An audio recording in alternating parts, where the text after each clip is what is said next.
প্রিয় দর্শক, দেখেন এই ভিডিওটা। দোতুলিয়া ফেরিঘাটে একটা বাস নিয়ন্ত্রণ হারিয়ে এই যে সমুদ্রের নিচে 30 ফুট নিচে চলে গেছে। 40 জন 50 জন যাত্রী ছিল। এখন পর্যন্ত লাশ পাওয়া গেছে 21 জন লাশ পাওয়া গেছে, আরও পাইতেও পারে। দেখেন বাংলাদেশে কি যে গজব আসতেছে, আপনারা দেখেন।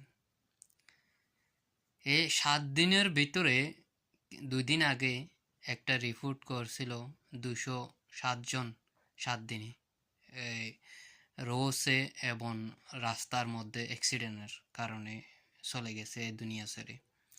আর আজকে দেখেন কমসে কম 50 জন পর্যন্ত পাইতে পারে লাশ।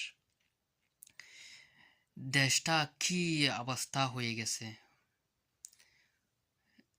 কোন দিকে যাইতেছে কেউ বুঝতে পারছে না। হাইলি যেদিকে যায় সেদিকে অব্যবস্থাপনা, লঞ্চের মধ্যে অব্যবস্থাপনা, ফেরিঘাটে অব্যবস্থাপনা, যেদিকে যায় সেদিকে। দেখেন